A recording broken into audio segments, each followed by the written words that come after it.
The galaxy had seen wars before. It had witnessed the fall of the Vrenthi Dominion, the slow collapse of the Skarath Confederation, the silent extinction of the Pale Ones who had reached too far into the dark between stars. War, to the cosmos, was unremarkable. Civilizations rose. Civilizations fell. The stars watched without blinking. But nothing, in the recorded history of 3,000 sentient species had ever looked quite like this. The message came through on every frequency simultaneously. Every ship. Every colony. Every station orbiting every moon of every planet under coalition jurisdiction received it at the exact same microsecond. High Chancellor Zareth of the Galactic Coalition stood at the center of his command bridge aboard the Eternal Consensus, surrounded by his 12 senior advisors, and watched the transmission with an expression that his species, the Veil, showed only when experiencing the particular emotion that translated roughly as the moment before drowning. On the holographic display before him stood a human. Admiral Darian Voss, Supreme Commander of the Terran Unified Forces.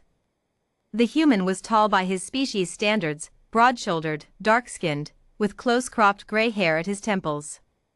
He wore his dress uniform, every medal and insignia perfectly aligned. He held no weapon. He needed none. Behind him, the human did not show a fleet. He showed footage. 3 weeks ago, coalition forces under the command of Sub-Admiral Greth of the Skarath member state had executed a precision strike on the human agricultural colony of Meridian 7. The strategic rationale, as Greth had explained in his official report, was sound. Meridian 7 supplied 30% of the Outer Rim human settlements with food and medicine. Eliminate the supply chain. Starve the outer settlements into surrender. End the war within a year. What Greth had not mentioned in his official report, what the coalition propaganda apparatus had carefully buried, was that Meridian 7 was not a military target. It was a farming colony. It housed 11,000 civilians. Of those 11,000, 4,217 were children under the age of 12. None of them survived the strike. Zareth had known. He had approved the target list himself. At the time, it had seemed like mathematics, cold, clean, efficient. Acceptable losses against a larger strategic gain. The humans were stubborn. They refused to surrender despite being outnumbered 40-1. Drastic measures were necessary. He had not anticipated what drastic measures looked like when humans were the ones applying them. High Chancellor Zareth, Admiral Voss said on the transmission, his voice carrying the particular quiet that Zareth had learned, too late, was far more dangerous than shouting. You have received the evidence package. You have seen the images from Meridian 7. You have seen the names of the 4,217 children your forces murdered. Voss paused. He looked directly into the camera. His eyes were brown, a color Zareth had once considered unremarkable. I want you to understand something clearly, Voss continued. This transmission is not a declaration of war. We declared war 3 weeks ago, the moment your ships entered that system. This transmission is a notification. A professional courtesy. Something I extend to you not because you deserve it, but because I was raised to announce myself before I knocked down a door. One of Zareth's advisors, Sub-Counselor Dreeth, leaned forward. We outnumber them 40-1. Their emotional posturing. Be quiet, Zareth said. He had heard humans described as emotional. Irrational. Prone to passion over logic.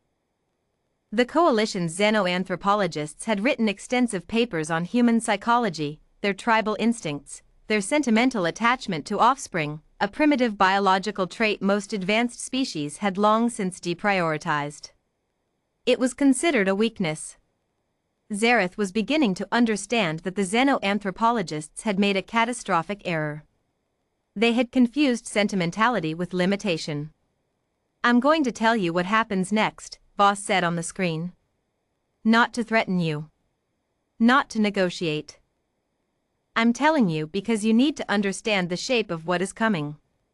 He turned slightly, and a star map appeared beside him, the entire coalition's territorial expanse, rendered in cool blue light.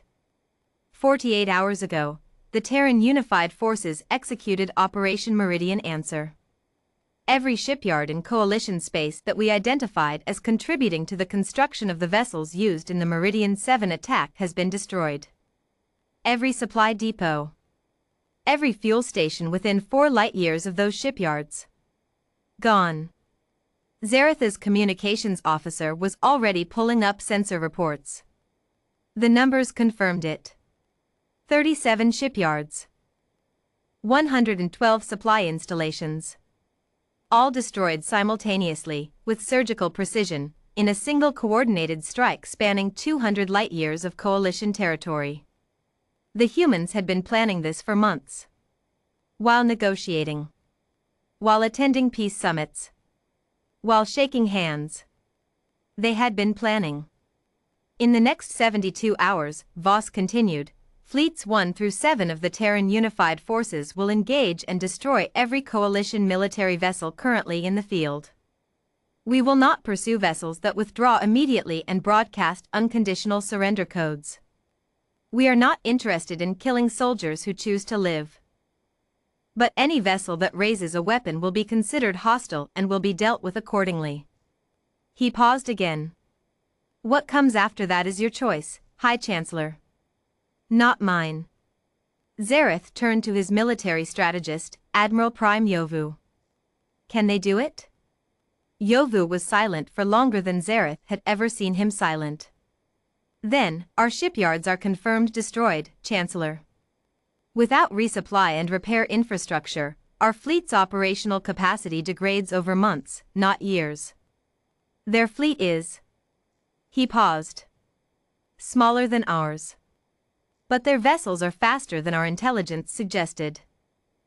Their weapons systems appear to have been substantially upgraded since our last engagement.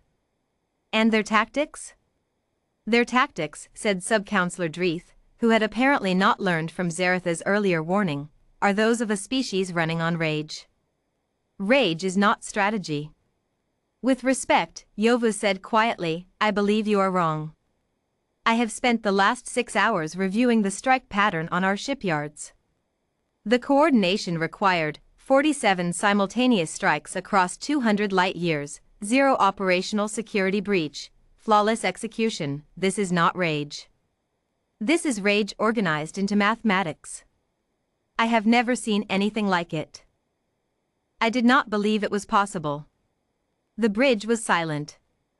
Zarath looked back at the frozen image of Admiral Voss on the display. The human's expression was not angry. That was what disturbed him most deeply. There was no satisfaction in those brown eyes. No triumph. No cruelty.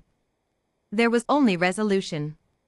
The expression of a person who had already decided, long before this moment, what needed to be done, and was simply doing it. They do not fight like us, Zarath thought. When we go to war, we fight to win. When they go to war. He remembered the footage from Meridian 7. The names of the children scrolling across the screen. When they go to war, they fight to make certain this never happens again. To anyone. Ever. Open a channel to Admiral Voss, Zarath said. Voss accepted the channel without delay. He had clearly been waiting. High Chancellor. Admiral Voss. Zarath straightened in his seat, performing the dignity his position demanded even as something cold moved through him. I wish to discuss terms. Voss was quiet for a moment. When he spoke, his voice was unchanged, that same quiet that felt like a hand on the throat.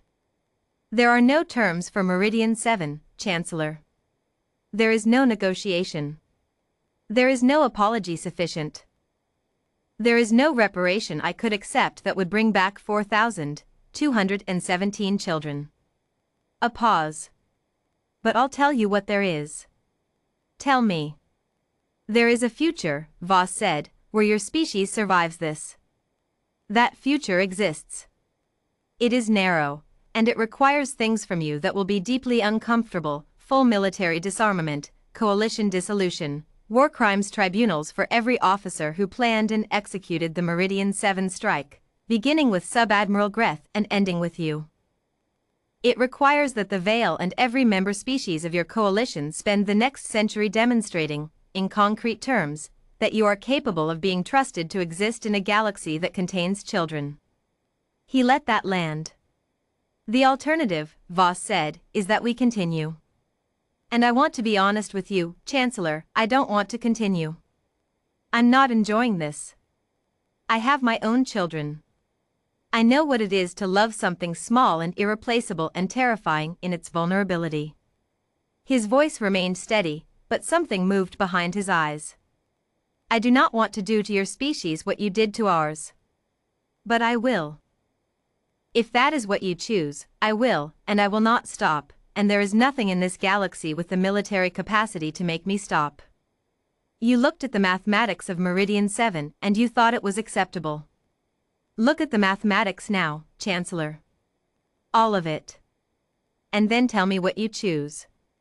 High Chancellor Zareth of the Galactic Coalition, leader of 47 species, commander of the largest military force in the known galaxy, a being who had held power for 30 years and had never once been made to feel small, sat in the silence of his bridge and looked at the mathematics. He thought about Greth's report. Acceptable losses. He thought about 4,217 names. He thought about the destroyed shipyards. The precision. The planning. The patience. He thought about Admiral Darian Voss, standing alone in a transmission with no weapon and no fleet visible behind him, speaking in that quiet voice that contained oceans. He thought, we were not prepared for what humans become when you harm their children. We studied their sentimentality. We catalogued their emotional attachments. We called it weakness. We were wrong. It was a promise. And humanity always kept its promises. Admiral Voss, Zareth said. His voice, to his own ears, sounded very old. We accept your terms. The stars kept burning. Indifferent. Eternal. But somewhere, in the quiet between them, the galaxy had learned something new, something it would not soon forget, something that would be whispered from species to species for 10,000 years. Do not harm human children. Not because they will mourn. Because they will remember. And then they will come.